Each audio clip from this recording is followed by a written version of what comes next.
It would appear that this rabbit hole is deeper and darker than I ever imagined.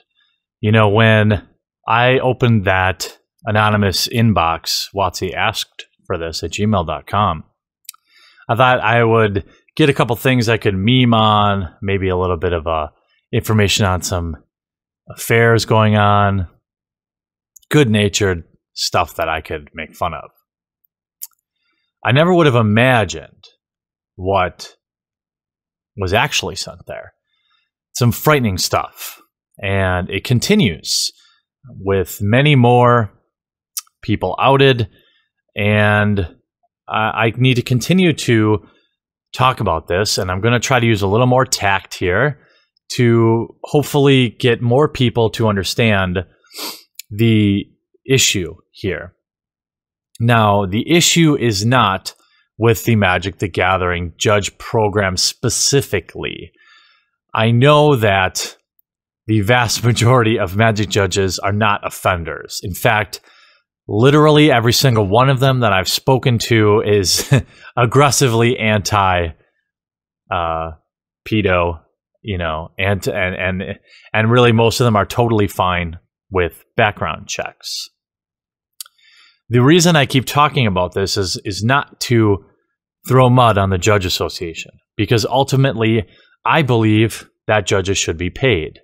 I believe that judges are crucial to this game and do a huge service for everyone that likes organized play.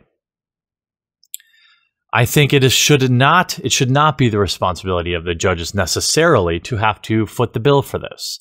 While I think requiring judges to provide clean background checks is totally reasonable, most local PDs will do it for free, or for $20 or $30 are the numbers that I'm seeing. My business, I asked what they pay to do background checks. It's like $10 to $15 in mass. I'm not under any delusions that running background checks would find anyone who's currently not been convicted. I get that. But the thought of background checks would probably deter active offenders from entering the judge program. It would let people know that we're watching, because if you want a cold, scary thought, know that we're now into the double digits of confirmed offenders. And that's just the people that our small group, have been able to find. That's just the people overwhelmingly in the United States. I don't have the ability to run any background checks in Canada. I don't have the ability that I know of to run any background checks in the UK. I don't have the ability to run any background checks in any other country in the whole world. So if us, with our tiny reach, without the help of my fellow Magic YouTubers, most of them, without the help of Wizards of the Coast, without the help of Channel Fireball, or by and large the Judge program, I am fully convinced that we would have unearthed that there are hundreds of offenders in the program, or have been in the program. If with our tiny reach we found just 10 or 15 of these, that is a sobering thought. And as long as people continue to send information to me, I'm going to continue to bring it to light. Because eventually, when people continue to ask the question politely on literally every Twitter post Wizards of the Coast puts out, to ask the question politely on tweets that Hasbro puts out, to ask the question politely on Hasbro and Wizards of the Coast Facebook posts, I see you guys out there doing it. And as long as we continue to ask politely, they're going to have to address this. We have a pre-release next week that's going to put tens of thousands of kids in local game stores that are run by people that are not background checked. This would be very simple for Wizards of the Coast to require. Channel Fireball could very easily foot the bill for background checks for their judges once a year. The Judge Association could very easily require judges under their own expense do this. Everybody right now is just pointing their fingers at each other, and all I want to do is see somebody step up and say, like, hey, you know what? I'm going to foot this bill, or we're going to do something about it. My insiders have told me that the Magic Judge program has been forbidden by corporate or some lawyers to be tweeting, and the fact that they haven't replied to any tweets or tweeted anything since this broke would confirm that. I have people inside the judge program that have leaked me the entire judge list, which is currently being background checked by people. And I don't understand why we're the ones that have to do this. I don't understand why all the judges aren't saying, I'm fine with background checks, I'll pay for mine right now. Why isn't this a requirement to work? Why is it a requirement to have a brick and mortar store and all these things to be in the WPN program, but not have a clean background check? I'm going to show you just a few more that have come through this week alone. And you'll see why it's so important to me.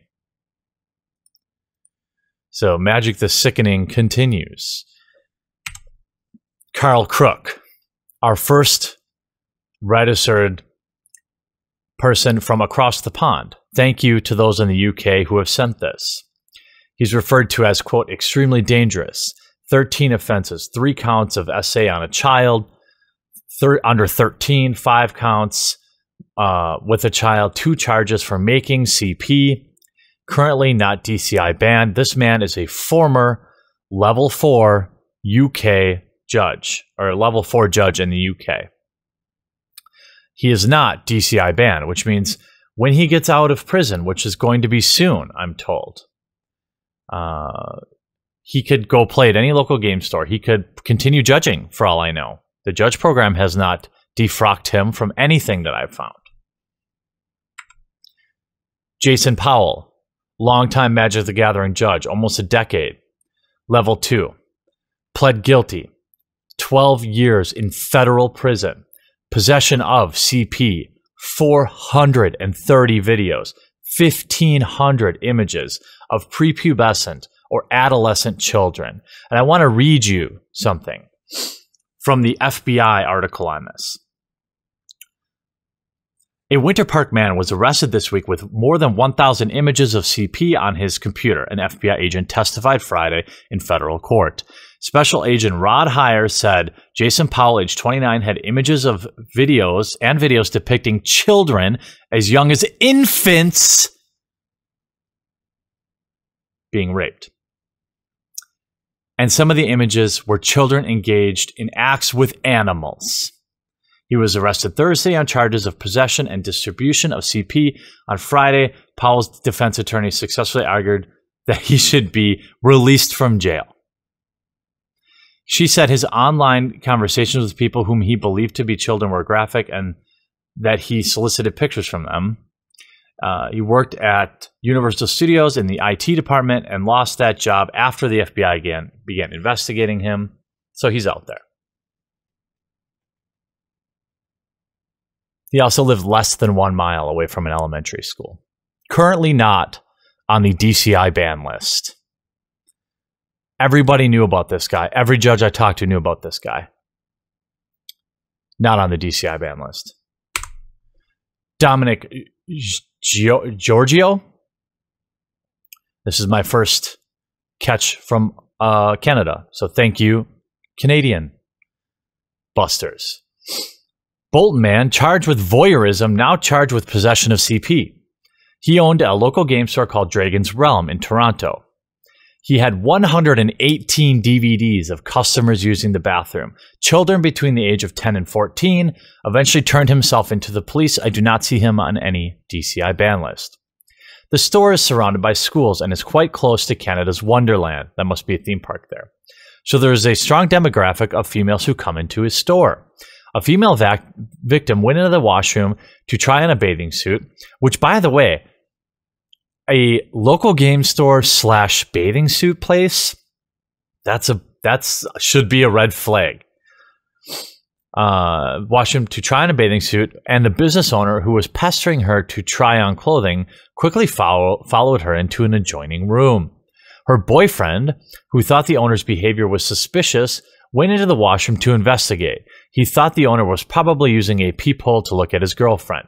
He searched the washroom and found a fake electrical outlet. The outlet was actually hiding a digital camcorder on a tripod that pointed towards a full-length mirror in the washroom. The boyfriend ripped out the mini cassette and had an altercation with the owner. I should hope so. Saylor said the owner is denying the charges and claims that the owner used the camcorder to prevent theft of his merchandise. However, he was charged with 2 counts of assault and voyeurism in 2009. But he went one step further. He made the DVDs. DVDs show both the front and backs of several women in the washroom, and the camcorder was used to zoom in on certain body parts. Again. You see, he was charged once. A background check would have revealed that. Jason Cormier uploaded videos of lewd acts with a minor, female customer between the ages of 15 and 16. He uploaded videos of them to Tumblr, was charged with uploading these things. He was also the co-owner, and his conviction left his partner out of work. The local game store closed. It's called The Room. It was in Georgia. Currently not on any DCI ban list that I can find. And as a reminder, Ross, remember, charged 11/24/2014, worked as a judge 2016, worked as a judge 2015. He also top aided an event, the Star City Legacy Open, after his conviction. Judges attempted to scrub him from the website, got caught. Sam Strauss, level 3 judge. Possession of CP. Scrubbed from the website after he was charged. Finally now does appear on the DCI ban list after I exposed. Jason Long, I was able to confirm that he was in fact a judge as well. People said he worked at Gen Con. Prior conviction. Opened a local game store. Had another conviction. If there was any system in place, they would have known about him. There is none. David Park molested 2 teenage students. Luke Flora assaulted female student. Works at Star City Games currently. Head of the judge program. Accused of abusing his wife publicly. His wife was an L3 judge. Nobody said anything. It's disgusting. This list continues to grow.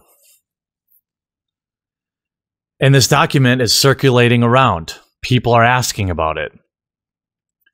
This is about player safety. This is about putting our differences aside and putting some system in place to protect children. It sickens me to see so many people with loud voices on the internet question why I'm sharing this information as my printer turns on at the best possible moment. The minute I found out about this, I broke the story. There's no question anybody that can look at the history of my channel, the way I went hard after Wizards on the cardboard quality, the way I went hard about a lot of things. There's no question that if I had not been banned, I still would have broke this. And we hear nothing. Radio silence.